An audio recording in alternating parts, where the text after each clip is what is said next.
40 points, 13 assists, and not a single turnover against the best defender in the world. Staring down Wembanyama. On the move, in the lane, puts it up and in! But here's what makes that stat line actually scary. Just over 2 weeks ago, this same player had 10 turnovers and a loss to a tanking Memphis team and looked completely out of rhythm, like a different version of himself. That's why this isn't just about him being great. You already know that. This is about what it means that this version of him showed up right now, at the exact moment it matters most. Because if you just saw the 40 points against San Antonio and moved on, you missed a real story. The story isn't the numbers. It's everything that came before them. The injury, the rust, the sloppy turnovers, and that quiet concern creeping in that maybe something wasn't quite the same anymore. That context is what makes this performance feel different. It's not just a great game, it's a statement. And to really understand that, you have to go back a bit. This didn't start with the Spurs game. It didn't even start recently. It goes back to before Christmas, when he was playing some of the best basketball of his entire career before it all suddenly stopped. Through his first 31 games this season, he was on another level entirely. Nearly 30 points a night, over 12 rebounds, more than 11 assists, shooting 60% from the field and 44% from three. Those aren't just elite numbers, they're absurd. You don't usually see someone scoring at that level while also controlling the game as a passer and dominating the glass. But he was doing all of it at once, and doing it so consistently that he had clearly separated himself as the MVP frontrunner early in the season. Jokic defended by Şengün, isolation, head and shoulder fake. Jokic takes it in! The peak of it all came on Christmas Day against the Minnesota Timberwolves, when Nikola Jokic delivered one of the most complete performances ever seen on a basketball court. 56 points, 16 rebounds, and 15 assists in an overtime win. A 50-point triple-double in the biggest regular season spotlight of the year. That alone would be historic, but what made it truly remarkable wasn't just the stat line. It was how effortlessly it came together. Jokic didn't force the scoring. He didn't abandon his playmaking to chase numbers. He didn't sacrifice efficiency for volume or volume for efficiency. He simply operated at the highest level across every dimension of the game simultaneously. Every pass had purpose. Every shot was within the flow of the offense. Every rebound came through positioning, anticipation, and feel rather than sheer athletic dominance. It was a reminder that his game isn't built on explosion or speed. It's built on control, timing, and decision-making. And on that night, all of it aligned perfectly on the biggest stage of the regular season. That version of Jokic didn't just dominate the game, he defined it. And that was the version that took the floor just a few days later against the Miami Heat. But basketball has a way of changing narratives instantly. And in Jokic's case, that change came in the most unexpected way possible. During a routine defensive possession, his teammate Spencer Jones contested a play at the rim, landed awkwardly, and accidentally came down directly on Jokic's foot. It was a split-second moment, something that happens countless times across an NBA season. But the result was immediate and significant. Jokic's knee hyperextended on contact. He went down instantly, and for a moment, everything stopped. He remained on the floor, processing the impact, before slowly making his way to the locker room. There was no dramatic collision, no obvious foul, just an unfortunate sequence that led to a serious setback. The diagnosis confirmed it, a hyperextended left knee with a bone bruise. The timeline was clear, he would be out for roughly a month. For a team built entirely around one central figure, that kind of absence could have easily derailed everything. But the Denver Nuggets found a way to stay afloat. Jamal Murray stepped into a larger offensive role, taking on more responsibility as a scorer and facilitator. Peyton Watson began to show flashes of increased impact, contributing on both ends in meaningful minutes. Even with additional absences across the roster, including Aaron Gordon and others at different points, the Nuggets managed to go 10-6 during Jokic's absence. On paper, that record suggests stability. In reality, it reflected adaptation rather than dominance. Denver was competitive, but they weren't operating at the level that defines a true contender. The system had temporarily shifted away from its core engine, and while the results were acceptable, the identity was incomplete. Everyone understood the situation. The goal wasn't to reinvent the team. It was simply to survive until Jokic returned. When he finally came back on January 30th against the Los Angeles Clippers, there was a sense of cautious optimism. He was on a minutes restriction, easing back into action rather than immediately resuming a full workload. Even so, the production was strong. 31 points, 12 rebounds, and 5 assists in a comfortable win. On the surface, it looked like business as usual.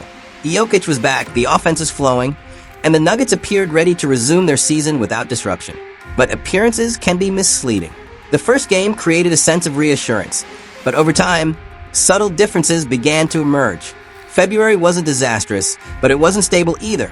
Jokic was still producing at a high level statistically, still recording triple-doubles, still influencing games in meaningful ways. However, the consistency that typically defines his performance wasn't there. The rhythm felt slightly off. The timing of his decisions wasn't as sharp. The overall flow of his game lacked the same precision that had been evident earlier in the season. Physically, he appeared just a step slower. Not dramatically, but enough to notice.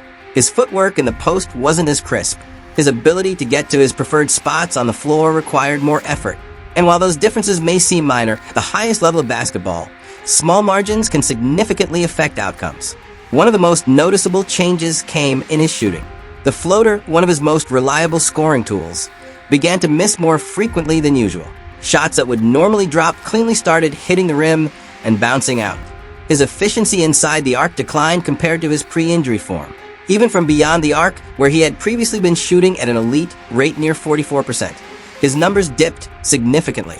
Catch-and-shoot threes dropped to around 31%, and his effectiveness from floater range fell closer to 49%.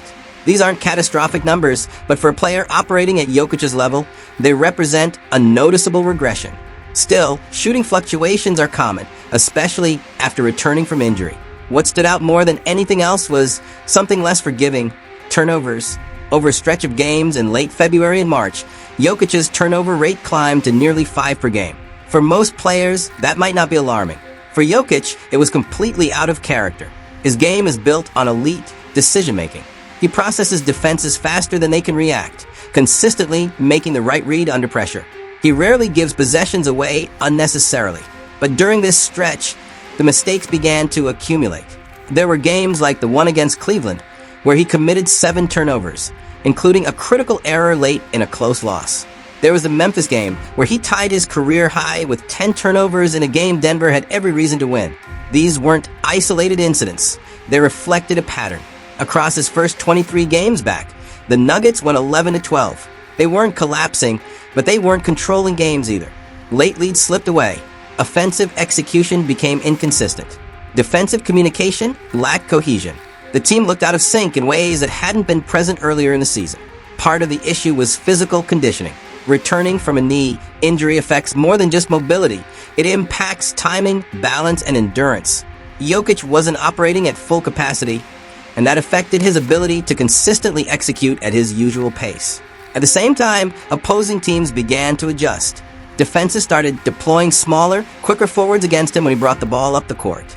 The goal wasn't to stop him outright, but to disrupt his rhythm early in possessions. By forcing him to handle pressure before initiating the offense, defenders aimed to slow down his decision-making and create discomfort. That approach made a meaningful difference. Jokic's game depends heavily on anticipation and timing. When those elements are slightly delayed, even by fractions of a second, the entire possession becomes more difficult to manage. Defenses had found a way to apply pressure without necessarily doubling him, and that added a new layer of challenge. Jokic himself acknowledged the inconsistency. He described his play as uneven, attributing it to the combination of injury recovery and the adjustment period required to return to full form. For a player known for his steady demeanor and measured responses, that admission carried weight. It confirmed what many observers had already begun to notice. As February progressed into March, a quiet question started to emerge. Was this simply a temporary dip, or had something fundamentally changed? No one wanted to say it outright, but the concern was there. What if the injury had altered his timing permanently? What if this was no longer the same version of Jokic that had dominated earlier in the season?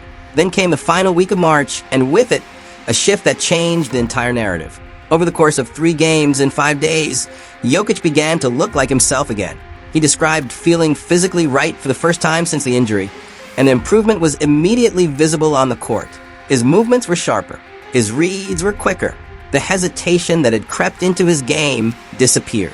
In Phoenix, he delivered 23 points, 17 rebounds, and 17 assists, finishing the game with a clutch floater to secure the win. The following night against Dallas, he followed it up with an even more dominant performance: 23 points, 21 rebounds, and 19 assists. Together, those performances marked a historic stretch of consistency and production. Against Utah shortly after, he recorded 12 assists, officially securing his second consecutive season averaging a triple-double. Only one other player in NBA history has accomplished that feat. Denver, meanwhile, extended their winning streak, building momentum at the right time of the season. Jokic's floater began falling again. His efficiency inside the arc returned to pre-injury levels. The offense regained its structure, and the team began to operate with the cohesion that had been missing during the earlier stretch. Everything appeared to be clicking into place again.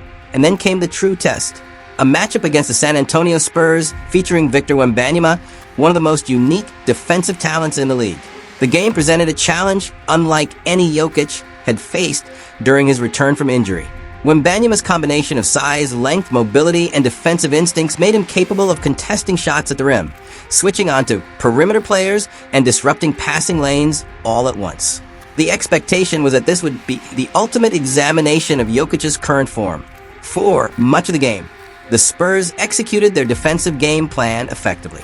They contested shots, pressured passing lanes, and forced Denver into difficult possessions. But Jokic remained patient. He didn't force mismatches or try to overpower his defender. Jokic to Brown for three. Bottles. Instead, he relied on reading the defense, making quick decisions, and keeping the offense flowing. As the game progressed, his impact became more pronounced.